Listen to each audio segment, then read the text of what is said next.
جو جرمنی کے خلاف جنگ لڑ رہے ہیں ملک، ان کے نقصانات بھی ہو رہے ہیں،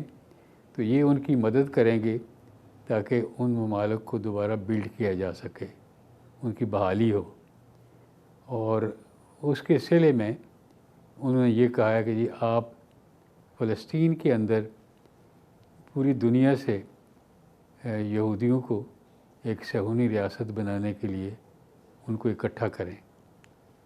یہ اعلان جو تھا یہ اس وقت بھی اس کو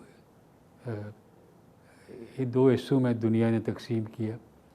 اور ایک وہ حصہ تھا جو حق اور سچ کی حمایت کرنے والے لوگ تھے، انہوں نے اس کو مسترد کیا، لیکن ان میں بھی کوئی ایسی طاقت نہیں تھی،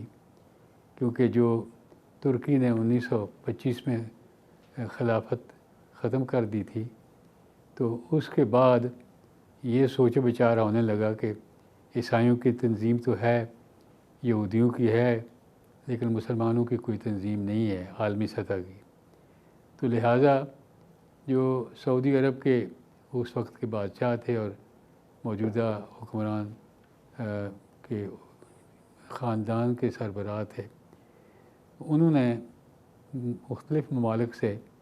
چیدہ لوگوں کو بلایا اور ان سے یہ کہا کہ آپ ایک ایسی تنظیم بنائیں کہ وہ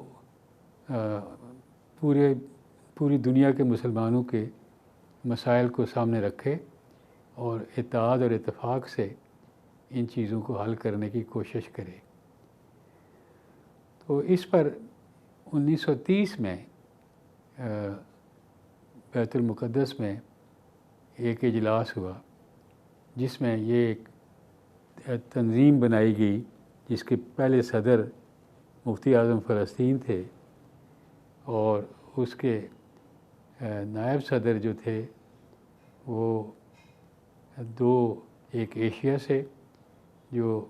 علامہ اقبال تھے، اور ایک افریقہ سے جو مصر کے الوبہ پاشا تھے، وہ بھی ایک بہت عالمی سطح کی شخصیت تھے، اور وہ اینٹی امپیریلسٹ مانے جاتے تھے، وہ بنے۔ اور سیکرٹری جنرل جو ہے وہ ضیاء الدین طباطبائی صاحب، جن کا تعلق ایران سے تھا، ان کو بنایا گیا، جو بعد میں ایران کے وزیر اعظم بھی ہوئے۔ تو اس تنظیم نے پھر یہ کام شروع کیا کہ مسلمانوں کے عالمی سطح کے اوپر جو اجتماعی مسائل ہیں ان کو کس طریقے سے حل کیا جائے، لیکن یہ کوئی ایسا سلسلہ جاری رہا کہ جس میں 1948 میں یروشلم کے اوپر اسرائیل نے قبضہ ہی کر لیا،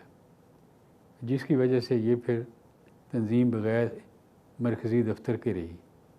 پھر پاکستان نے ان کو آفر کی کہ آپ اپنا مرکزی دفتر پاکستان میں بنائیں، اور وہ پھر پاکستان میں دفتر بنا کراچی میں، اور ان کو پھر ویلکم کیا خواجہ ناظم الدین صاحب نے، مادر ملت محترمہ فاطمہ جناح صاحبہ نے، اور جو حکومتی شخصیات تھی، اور یہ تنظیم جو ہے یہ چلتی رہی۔ لیکن اب جو مسئلہ درپیش ہے وہ اس میں اس معاملہ جو ہے نا مسلمانوں کی یکجہتی کا اور اتحاد کا، جس کی کچھ طاقت بھی تھی، اس کو بڑی ٹھیس پہنچی جب ایران عراق جنگ ہو گئی، اور اس کے لیے ایک پیس کمیٹی بھی بنائی گئی، جس میں مصر کے صدر تھے، اردن کے بادشاہ تھے، اور ایک افریقہ سے صدر تھے گنی کے۔ تو یہ انہوں نے دونوں طرف جا کر کوشش بھی کی کہ اس جنگ کو ختم کیا جائے، لیکن یہ جنگ ختم نہیں ہو سکی۔ اس سے جو عالمی اتحاد کی فضا تھی یا بن سکتی تھی، اس کو بڑا نقصان پہنچا۔ اور اس سے پھر یہ اسرائیلی جو ہیں وہ جی، اس میں راجہ ظفر الحق صاحب یہ فرمائے گا کہ آپ نے بڑے خوبصورت طریقے سے ساری تاریخ بتائی ہے، اور آپ اتحاد تک پہنچے ہیں، لیکن اب عرب لیگ بھی ہے، OIC بھی ہے، یہ سب تنظیمیں ہیں، لیکن یہ غیر مؤثر بھی معمولی لفظ ہے، غیر فعال ہونا بھی معمولی لفظ ہے، یہ تو بالکل عضو معطل بن کر رہ گئی ہیں۔ اس قدر ظلم اور بربریت جو ہے اس وقت، تو مطلب دنیا کے لوگ جو ہیں وہ اٹھ کھڑے ہوئے ہیں اس ننگی جارحیت کو دیکھ کر، لیکن ہماری طرف سے کیا تقاضا نہیں تھا کہ ہم کچھ عملی طور پہ بھی کرتے؟ عملی طور پر کرنے کے لیے پچھلے دنوں کوئی 42 جو پاکستان کی چیدہ جماعتیں ہیں ان کے نمائندے اکٹھے کیے گئے اسلام آباد میں، اور وہاں پر ایک 8 رکنی کمیٹی بنائی گئی، اور مجھے کہا گیا کہ میں اس کی سربراہی کروں، اور ہم ملیں جو اسلامی دنیا کے سفراء اسلام آباد میں ہیں اور باقی جو طاقتیں ہیں ان سے رابطے کریں تاکہ ان کو ایک پلیٹ فارم پر اکٹھا کیا جا سکے اور آگے کی عملی صورتحال سوچنے کے لیے کوئی کوشش کی جا سکے۔ تو یہ پھر ہم لوگ مختلف سفراء سے ملے، ترکی کے سفیر صاحب سے ملے، ملائیشیا کے سفیر صاحب سے ملے، اور خود فلسطین کے سفیر صاحب سے ملے، اور باقی سفراء سے بھی ملاقاتیں جاری رہی۔ لیکن میں نے یہ محسوس کیا ہے کہ اسلامی دنیا میں ایک دوبارہ زندگی کی لہر دوڑی ہے، اور ان سب نے اس پر اتفاق کیا اور عملی طور پر ان کی امداد کرنے کے لیے طریقے ڈھونڈنے شروع کر دیے، اور خود پاکستان سے ایک اچھی خاصی رقم ہی نہیں بلکہ ہم نے پوچھا فلسطین کے سفیر صاحب سے کہ کیا ضروریات ہیں، انہوں نے کہا کہ ایک پہلی ضرورت تو دوائیوں کی ہے، دوسری خوراک کی ہے، اور تیسرا جو ہے وہ کسی کے پاس بستر یا کپڑا بھی نہیں ہے۔ تو یہ چیزیں اکٹھی کر کے ہم نے جو پاکستان کی سرکاری ایک تنظیم ہے NDMA، میں نے پھر مصر کے سفیر صاحب سے بھی بات کی، کیونکہ وہ ایک واحد علاقہ ہے جہاں سے وہ غزہ کے اندر داخل ہوا جا سکتا تھا یا کوئی چیز امداد جا سکتی تھی۔ تو وہ کوئی تقریباً 22 کے قریب ٹرک وہاں چلی گئے، اور وہاں وہ روکا جاتا ہے، پھر ان کو تلاشی لی جاتی ہے وغیرہ۔ لیکن اس دوران جو دنیا میں عوامی سطح کے اوپر اس کا ریئیکشن ہوا ہے، وہ اس کا اثر ضرور ہوا کہ خود امریکہ کے اندر، برطانیہ کے اندر، فرانس اور جرمنی کے اندر،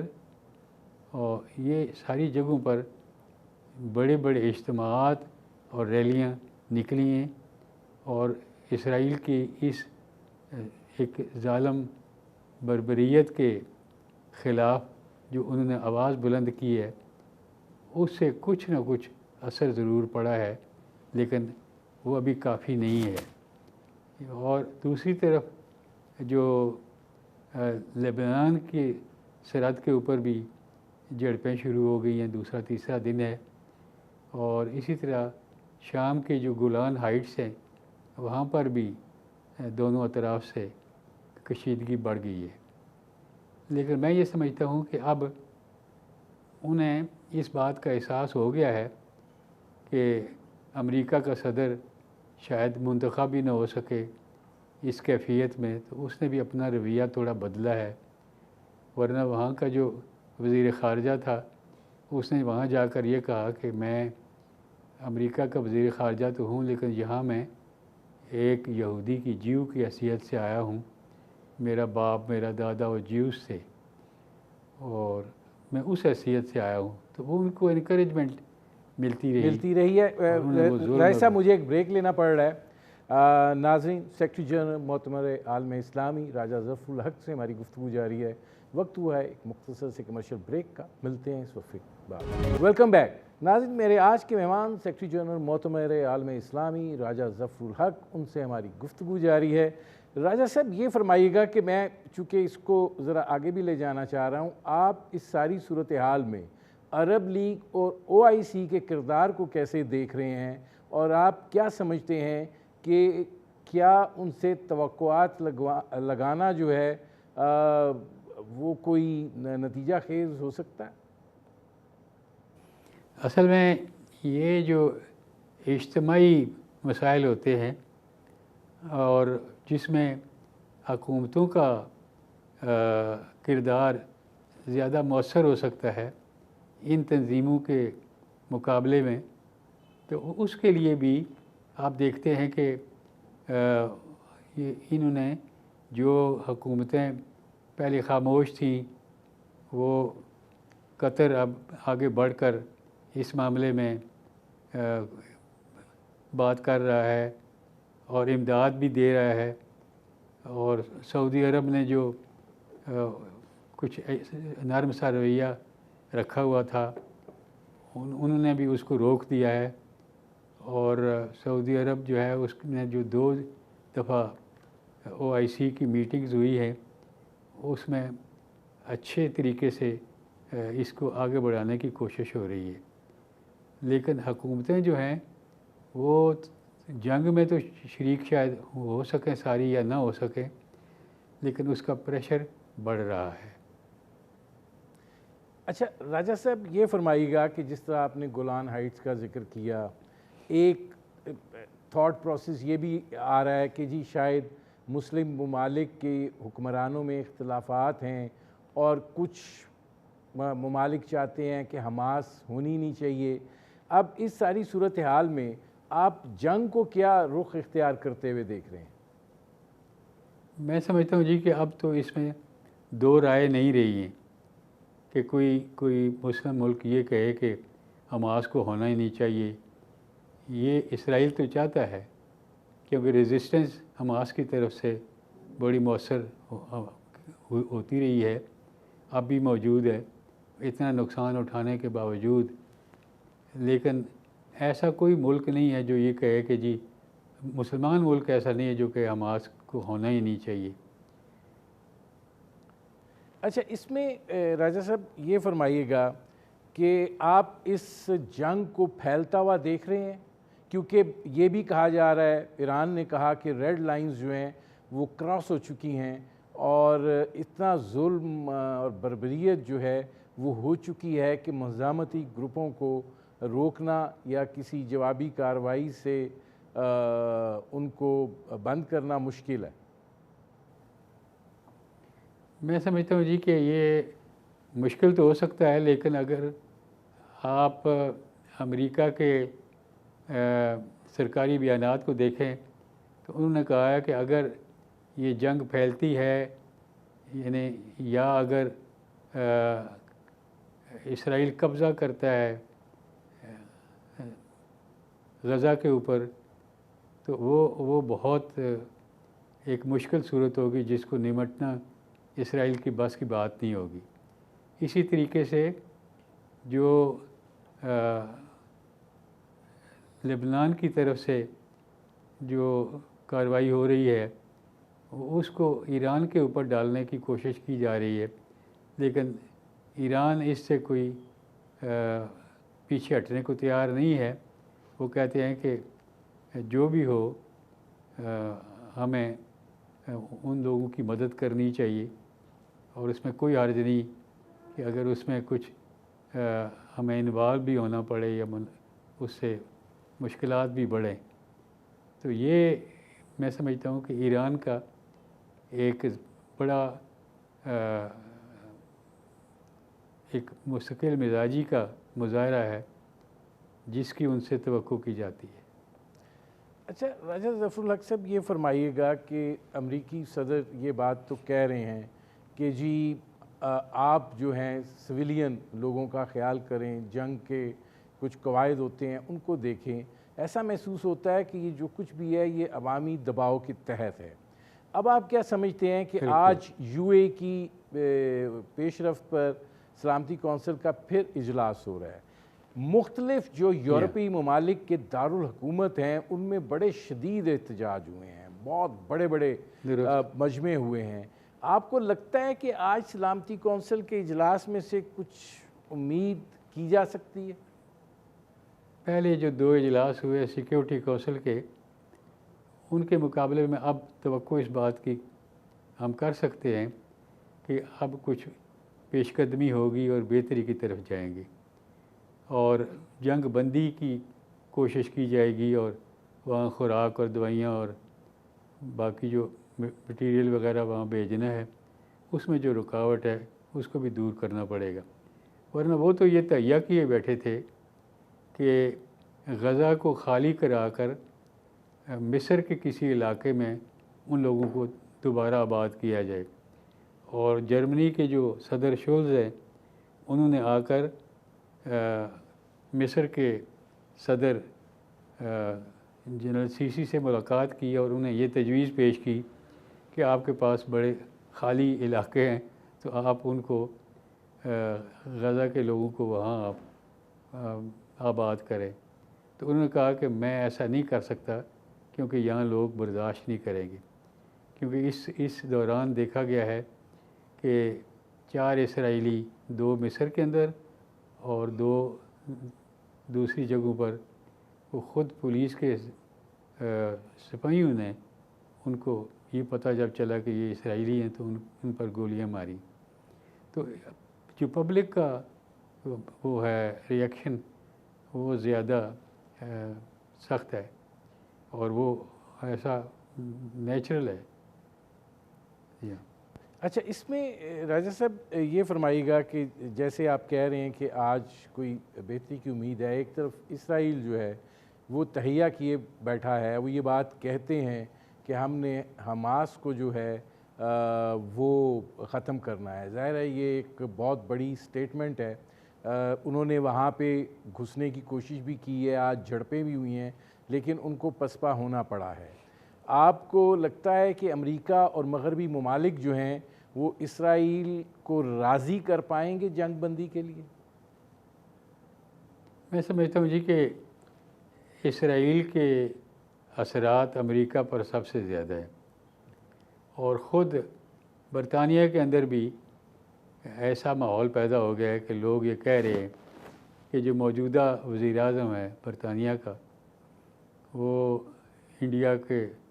کہ وہ اس کی نسل سے ہے، وہاں سے گیا ہوا ہے، اور اس کی اہلیہ بھی. تو وہ یہ محسوس کرتے ہیں لوگ کہ یہ جو حکومت ہے یہ نہیں رہے گی، آئندہ جلدی الیکشن ہونے والے ہیں، کیونکہ اس نے جو طریقہ اختیار کیا ہے وہ غلط ہے. اور اسی طریقے سے جو برطانیہ کے اندر جو میئر ہیں وہ انہوں نے بھی کھل کر یہ جو مظاہرے ہیں ان کو لیڈ کیا ہے، تو ان کی پوزیشن بھی بہتر ہوئی ہے بجائے اس کے کہ وہ کوئی حکومتی دباؤ ان پر پڑتا. اچھا، اس میں راجہ صاحب یہ بھی اب فرمائیے گا کہ یہ جو اب جس طریقے سے غزہ کی صورتحال ہے، ظاہر ہے ہر دل جو ہے اس کے اوپر مضطرب ہے. سوشل میڈیا پہ بھی اس کا رد عمل ہے، عوامی رد عمل جو ہے اس ساری صورتحال میں بہت زیادہ شدید ہے. حکومتوں کے تو اپنے مفادات ہوتے ہیں اور وہ اس مفادات کے تحت جو ہے معاملات کو آگے بڑھانے کی کوشش کر رہے ہیں. آپ کو لگتا ہے کہ یہ جو اب صورتحال رونما ہوئی ہے، اسرائیل جو ہے اس کو کسی گرینڈ ڈیزائن میں بدلنا چاہتا ہے؟ گرینڈ ڈیزائن تو ان کے شروع سے ہیں، لیکن وہ بدل نہیں سکے گا، کیونکہ عالمی سطح کے اوپر آپ دیکھتے ہیں کہ جہاں ڈیموکریسی ہے وہاں زیادہ بڑے بڑے مظاہرے ہوتے ہیں، اور مسلمان ملکوں میں بالخصوص. تو میں نے یہ محسوس کیا ہے کہ بنگلہ دیش کے اندر جو مظاہرہ ہوا ہے وہ اس خطے کے سب سے بڑا مظاہرہ ہے. تو اس وجہ سے یہ کوئی ایسی چیز جو اس کے عزم کو کمزور کرے اور لوگوں کو آگے کھڑے ہونے کی اس سے روکے یا خاموش کرنے کی کوشش کرے، وہ کامیاب نہیں ہو سکتے۔ لیکن راجہ صاحب، آپ یہ نہیں سمجھتے کہ عرب دنیا کی اور بالخصوص مسلم ممالک کی جو خاموشی ہے وہی فلسطینیوں کی نسل کشی کا سبب بن رہی ہے؟ محمود عباس بھی وہاں پہ اپنی کوئی اہمیت حیثیت کھو چکے ہیں، اور اس کا نتیجہ یہ ہے کہ اسرائیل جو کرنا چاہتا ہے وہ کر رہا ہے۔ یہ میرے خیال میں ایسا تو نہیں ہے، کیونکہ جو معاہدہ کیا گیا تھا اور ملایا گیا تھا یاسر عرفات کو اور اسرائیل کے وزیر اعظم رابن کو، تو ان دونوں کو جو اس معاہدے کے بعد جو زندگی بسر کرنا پڑی وہ باعزت نہیں تھی۔ رابن کو تو ایک یہودی نے ہی قتل کر دیا تھا، اور یاسر عرفات صاحب جو ہے وہ ایک ٹوٹے ہوئے مکان کے نچلے حصے میں باقی زندگی انہوں نے بسر کی، اور بڑی مشکل سے وہ انہوں نے گزارا کیا۔ تو اس وجہ سے کوئی ایسا آدمی جو ذرا ڈھیلی بات کرے گا یا کوئی اس میں سے اور راستہ نکالنے کی کوشش کرے گا جس میں اس کی اپنی بچت ہو، تو اب دنیا اتنی باخبر ہو چکی ہے، میڈیا اتنا اپ ٹو ڈیٹ ہو چکا ہے کہ وہ ایسا نہیں کر سکتے۔ لیکن راجہ صاحب، اس پہ میں ذرا آپ کا تبصرہ چاہوں گا کہ جس طریقے سے اقوام متحدہ کے سیکرٹری جنرل جو ہیں انٹونیو گوتریس، وہ بولے، انہوں نے غزہ کی صورتحال کا جو ہے وہ ذکر کیا، وہاں کی تباہی بربادی کا نقشہ کھینچا، وہاں پہ اس وقت جو حالات ہیں اس حوالے سے اقوام متحدہ بڑے ایک مؤثر انداز میں کیس کو جو ہے وہ پلیڈ کر رہا ہے۔ وہاں کے ہسپتالوں کی صورتحال، خوراک کی کمی، اقوام متحدہ کے جو وہاں پہ مراکز ہیں ان کے اوپر حملے ہو رہے ہیں، لیکن وہیں پر ہی اسرائیل کا نمائندہ کھڑے ہو کے جس طریقے سے ان کی توہین کرتا ہے، مطلب اس کے اوپر تو کوئی رد عمل آنا چاہیے تھا، لیکن وہ بھی نہیں ہوا۔ رد عمل تو انشاءاللہ ضرور آئے گا، اس لحاظ سے کہ آپ دیکھیں نا کہ یہ جب یہ سیکیورٹی کونسل کے 3 اجلاس جو ہیں وہ بیکار گئے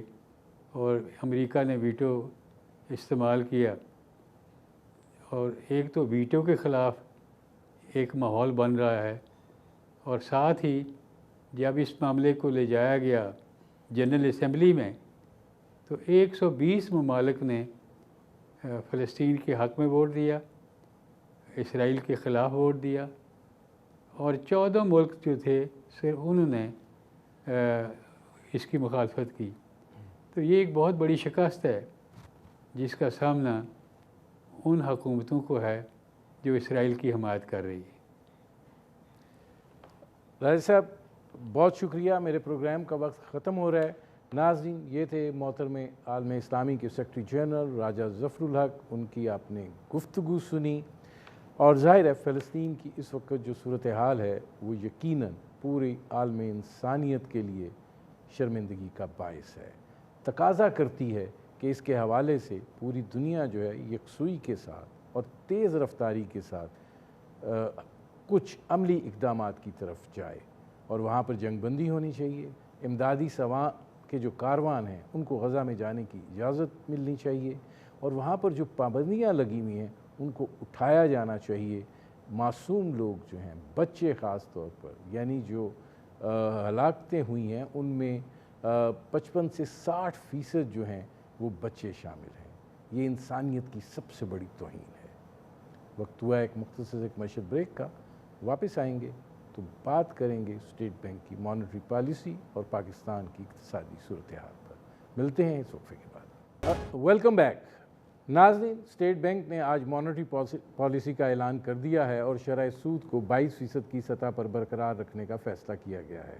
اسٹیٹ بینک اس بات کی توقع کر رہا ہے کہ معیشت جو ہے وہ بہتری کی طرف جا رہی ہے، اور اس کے ساتھ ساتھ یہ بھی امید لگائے بیٹھا ہے کہ اب مہنگائی کی سطح میں جو ہے وہ کمی ہونا شروع ہو جائے گی۔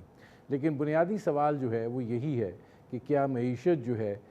وہ بہتری کی راہ پر گامزن ہو چکی ہے، اور کیا پاکستان جو ہے وہ 22% کی شرح سود کے ساتھ معیشت کے استحکام کی جو ہے وہ بات کر سکتا ہے۔ اور پھر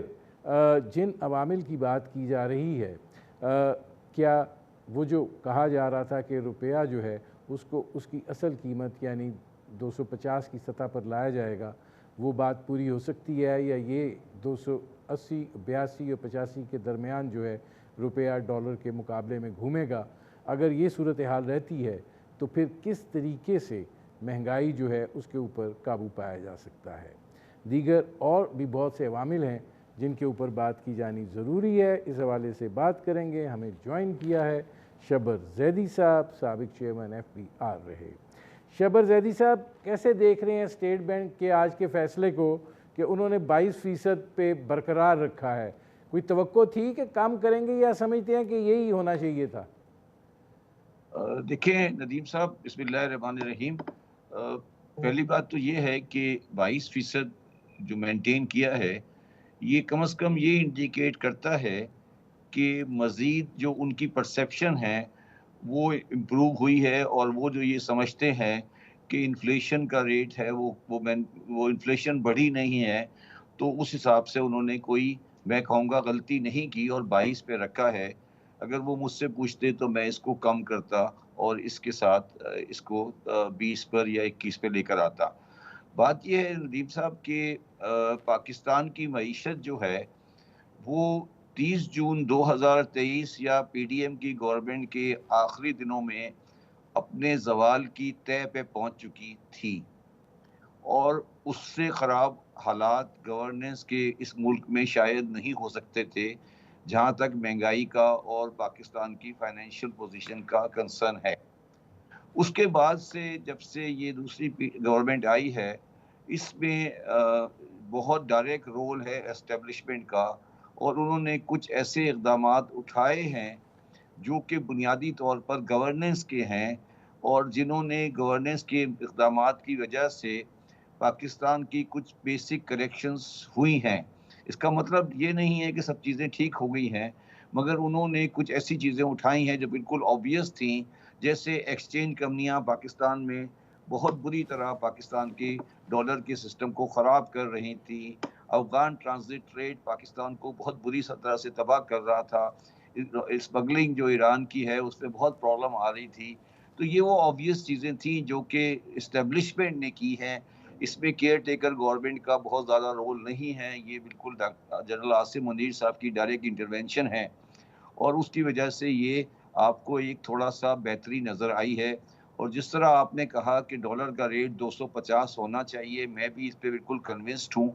اور یہ ہونا چاہیے اور ہو سکتا ہے۔ میں اس میں شبر زیدی صاحب آتا ہوں، لیکن پہلے ذرا ایک سوال اس کو اگر آپ ایکسپلین کر دیکھیں۔ لوگوں کی کوئی دلچسپی نہیں ہے کہ کیا ہو رہا ہے، کیا نہیں ہو رہا، کون کر رہا ہے، کیسے کر رہا ہے۔ اس وقت لوگ جو ہیں وہ ذہنی ہیجان کا شکار ہیں، اضطراب کا شکار ہیں، مطلب جسے کہتے ہیں نا ڈپریشن کا شکار ہیں، مہنگائی کے ہاتھوں لوگ جو ہیں وہ ان کے مزاج جو ہیں وہ بدل گئے ہیں۔ آپ کو لگتا ہے کہ یہ اسٹیٹ بینک نے جو امید دلائی ہے کہ مہنگائی کم ہوگی، آپ کو لگتا ہے کہ مہنگائی کم ہوگی؟ دیکھیے، میں یہاں اس کو تھوڑا سا اور کلیریفائی کر دیتا ہوں۔ دیکھیے، جو آپ نے کہا ہے جان پریشانی اور تکلیف طبیعت جو لوگوں کی ہے، وہ میرا یہ کہنا ہے کہ وہ PDM کی گورنمنٹ کے اینڈ میں اپنی ایکسٹریم پہ پہنچ چکی تھی۔ ابھی کوئی بہتری نہیں آئی ہے، میں یہ نہیں کہہ رہا کہ بہتری آئی ہے، مگر میں صرف یہ کہہ سکتا ہوں کہ مجھے ایک تھوڑی سی ہوپ نظر آ رہی ہے دو چیزوں کی وجہ سے، کہ اگر ہم تھوڑا بہت بھی ڈالر کو مینیج کر لیتے ہیں، مطلب یہ ڈالر آپ کو یاد ہے 343 روپے پہ چلا گیا تھا، اور دوسرا ہم پیٹرول پرائسز کو اسی کرسپونڈنگلی کم کر دیتے ہیں، تو مہنگائی کا جو ایک اسپائرل ہوتا ہے وہ تھوڑا سا کم ہو جاتا ہے۔ اور دو مانیٹری پالیسی کی میٹنگ کے بعد یہ نہیں بڑھا ہے۔ میں یہ بالکل نہیں کہہ رہا کہ پاکستان میں کوئی اچھائی آ گئی ہے یا پاکستان کی معیشت کے اندر کوئی حالات خراب نہیں ہیں، مگر میں صرف یہ کہنے کی کوشش کر رہا ہوں کہ وہ جو ایک بالکل تباہی کی اینڈ پہ ہم پہنچ چکے تھے، وہ اس سے ہم نے کم از کم آپ یہ کہہ لیں کہ اس کی مزید گراوٹ میں ایک رکاوٹ آئی ہے۔ مگر میں کل بھی کسی پروگرام میں ندیم صاحب یہ آپ کو یہ کہہ رہا تھا، اور میں آج آپ کے پروگرام میں بھی یہ بات بالکل واضح الفاظ میں کہہ دینا چاہتا ہوں کہ یہ جو گورننس کے اسپیکٹ نظر آ رہے ہیں آپ کو، میں آپ کو یہ بات یقین سے کہہ سکتا ہوں کہ جس دن یہ پولیٹیکل گورنمنٹ آئیں، یہ اس کو پھر دوبارہ تباہی کی طرف لے آئیں گی۔ اور میں اس وقت نہایت پریشان ہوں کہ یہ پولیٹیکل گورنمنٹس اور یہ پولیٹیکل پارٹی کس طرح سے پاکستان کی اکنامکس کے بارے میں ڈیل کر رہے ہیں، جب کوئی ان کے پاس پروگرام نہیں ہے، وہ کوئی بات نہیں کر رہے، وہ شخصیات کے آس پاس گھوم رہے ہیں۔ اور جو آبویس چیزیں تھیں جو آپ کے سامنے میں نے 3-4 بیان کی، اگر میں کہے تو 3-4 اور بیان کر سکتا ہوں جو بالکل نظر آ رہا ہے، جو ہم عرصے سے کہتے رہے ہیں مگر یہ نہیں کرتے۔ مگر جب آپ نے کیا ہے تھوڑا بہت تو آپ کو نظر آیا کہ بہتری ہو سکتی ہے، مگر ان کی سیاسی مجبوریاں اتنی زیادہ ہوتی ہیں اور ان کی سوچ اتنی لمیٹڈ ہے کہ یہ پاکستان کو تباہی کی طرف لے جاتے ہیں۔ اور مجھے خوف یہ لیکن ہے کہ یہ اگر اس میں شبر زاہی صاحب یہ فرمائے گا، ٹھیک ہے آپ کا فیئر اپنی جگہ کے اوپر موجود ہے، لیکن سیاسی جماعتیں جو ہیں انہوں نے بالآخر عوام کے پاس جانا ہوتا ہے، ان سے ووٹ لینا ہوتا ہے۔ اس وقت بھی عوام کے اندر ایک بڑا شدید غصہ جو ہے وہ پایا جاتا ہے، وہ 1.5 سال کو نہیں بھولے ہیں، اور ظاہر ہے اس کے اثرات ابھی تک ان کے اوپر ہیں، اور وہ کب تک رہیں گے یہ بھی یقین دہانی جو ہے کوئی نہیں ہے۔ آپ بہتری کی بات کر رہے ہیں، لیکن اگر مارکیٹوں میں جائے تو وہ ساری بہتری زائل ہو جاتی ہے۔ تو یہ جو صورتحال ہے اس کے اندر آپ کو نہیں دکھتا کہ یہ جو تھوڑی بہت بہتری ہوئی ہے یہ آگے مضبوط ہو سکتی ہے، یا آپ یہ سمجھتے ہیں کہ نہیں سیاسی حکومت آئے گی مزید بربادی کرے گی اور لوگ اس سطح کے اوپر ہیں کہ وہ اجازت وہ دیں گے؟ دیکھیے بات یہ ہے ندیم صاحب کہ ہماری سیاسی جماعتوں کا لیڈرشپ کا جو ویژن ہے بہت شارٹ سائٹڈ ہے، وہ شخصیات کے اوپر ہے۔ فار ایگزامپل میں مثال دے دیتا ہوں، جب پی ٹی ایم کی گورنمنٹ تھی تو وہی لوگ تھے، اب وہ کہہ رہے ہیں کہ ایک آدمی آئے گا وہ صحیح کر دے گا۔ تو میرا سوال ہے کہ پہلے والے کیوں، جو پہلے والے بھی تو یہ سب کچھ اگر وہ کہتے ہیں یہ آدمی کر سکتا ہے تو پہلے والے بھی کر سکتے تھے۔ بات یہ ہے کہ پاکستان کی جو بنیادی کریکشن ہے، اس کریکشن میں وہ لوگ وہ طبقہ ہو رہا ہے